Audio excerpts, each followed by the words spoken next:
ফেরাউন কাফের, তাও তার মুখে দাঁড়িয়ে ছিল। একজন কাফের, তার মুখে দাঁড়িয়ে। আবু জাহেল, তার মুখেও দাঁড়িয়ে ছিল।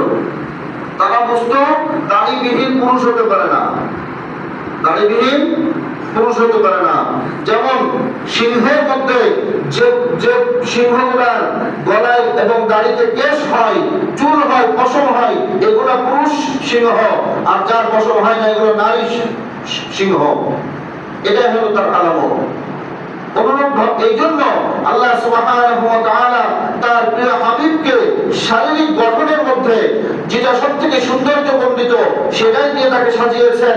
অনুরূপ ভাবে দুনিয়ায় চলার ক্ষেত্রে যা প্রয়োজন সেই জিনিসটাই সর্বপ্রথম দিয়েছে। কি সেটা? সেটা হলো ইলম।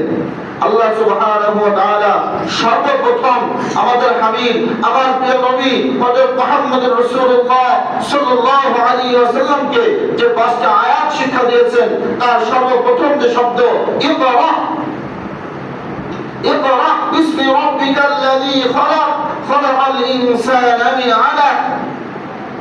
আল্লাহ সুবহানাহু ওয়া তাআলা বললেন, হে আমার দোস্ত, হে আমার প্রিয় হাবিব, তোমাকে আমি নবী হিসেবে মনোনীত করতে চাইতেছি, আমি তোমাকে নবী বানাইতে চাইতেছি। কিন্তু নবী হওয়ার পূর্ব শর্তে প্রথম হলো তোমার ভিতরে বিদ্যা থাকতে হবে, ইলম থাকতে হবে। এজন্য তুমি স্টাডি করো, পড়ো। আর বর্তমান জামানায় আমাদের মুসলমানদের সবথেকে বড় সমস্যা হলো পড়াশোনা কেউ করতে রাজি না। এই যে আমার এই যে বাচ্চাগুলো আছে, এদের সবথেকে বড় সমস্যা হলো পড়াশোনা করবো না। অথচ নবীদের সর্বপ্রথম শিক্ষা দিচ্ছে আল্লাহ যে তোমরা পড়ো। শিক্ষার কোনো বিকল্প নাই। রাসূলকে সর্বপ্রথম শিক্ষা দিচ্ছে পড়ো, স্টাডি করো। বর্তমান জামানায় সব থেকে বেশি উন্নত আমরা মুসলমান হয়েও বলি সেটা হলো ইহুদি জাতি। এই ইহুদি জাতি 3টা কাজ বেশি বেশি করে, যেটা আমাদের মুসলমানদের থেকে নিছে। এক নম্বর হলো তারা বেশি বেশি স্টাডি করে।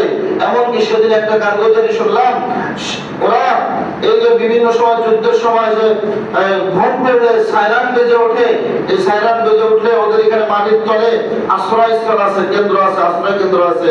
ওখানে যে সর্বপ্রথম যে বড় রুমটার ভিতরে যেতে হয়, ওই রুমটাও তারা কিতাব দিয়ে, বই দিয়ে, পুস্তক দিয়ে সাজায় রাখছে।